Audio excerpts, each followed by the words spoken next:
আর মৌলবাদকে আমরা বাংলাদেশের মধ্যে অবস্থান করে দেশের ভিন্ন খাতে প্রভাবিত করতে চাই না। হাসিনার সাথে একত্রতা ঘোষণা করে নির্বাচনে গিয়েছিলেন, আজকে থেকে 2 বছর আগে 31 দফা দাবি দিয়েছিলেন। এটা একটা ষড়যন্ত্র, ওই মৌলবাদীদের ষড়যন্ত্র। যারা হোসেন মোহাম্মদের সাথে হাসিনার সাথে একত্রতা ঘোষণা করে নির্বাচনে গিয়েছিলেন, আজকে তাদেরকে চিহ্নিত করতে হবে। এটা মুসলমানের একক বাংলাদেশ নয়, হিন্দু মুসলিম বৌদ্ধ খ্রিস্টানের বাংলাদেশ। এই বাংলাদেশ রহমান যখন সৃষ্টি করেছিলেন, হিন্দু মুসলিম বৌদ্ধ খ্রিস্টানরাই যুদ্ধের মধ্য দিয়ে রক্তের বিনিময়ে এই বাংলাদেশ অর্জন করেছিল।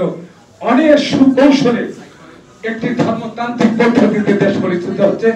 আমি আপনাদের প্রতি অনুরোধ থাকবো, আসুন আমরা ঐক্যবদ্ধ থেকে দেশটাকে বাঁচাই, আধিপত্যদের হাত থেকে দেশটাকে বাঁচাই, দেশের গণতন্ত্র আমরা আমাদের মধ্যে ফিরিয়ে এনে একটি গণতান্ত্রিক রাষ্ট্র ব্যবস্থা কায়েম করি।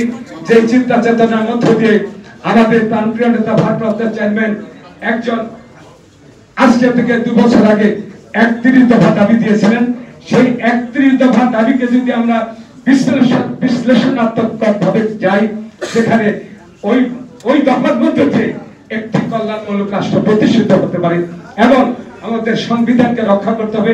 এই সংবিধানের মধ্য দিয়ে এবং প্রয়োজন সংস্কার হবে। আমরা জনগণ আমাদের প্রতিনিধি পার্লামেন্টে যাবে এবং সংস্কার শব্দটা থাকবে, এটা ধারাবাহিক প্রক্রিয়া। যতদিন রাষ্ট্র থাকবে, এই রাষ্ট্রের প্রয়োজনে, দলের প্রয়োজনে, দেশের প্রয়োজনে সংস্কার হবে। সংস্কার একটা ধারাবাহিক প্রক্রিয়া।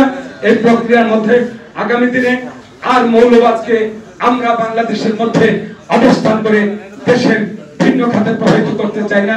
দেশে গণতান্ত্রিক রাষ্ট্র ব্যবস্থা কায়েম করতে চাই। তার নেতৃত্বে এই জনগণ থাকবে, তার নেতৃত্বের মধ্যে থাকবে জননেতা তারেক রহমান। আমি আয়োজকদের ধন্যবাদ জানাই। ধন্যবাদ জানাই আপনাদের সবাইকে। আসসালামু আলাইকুম।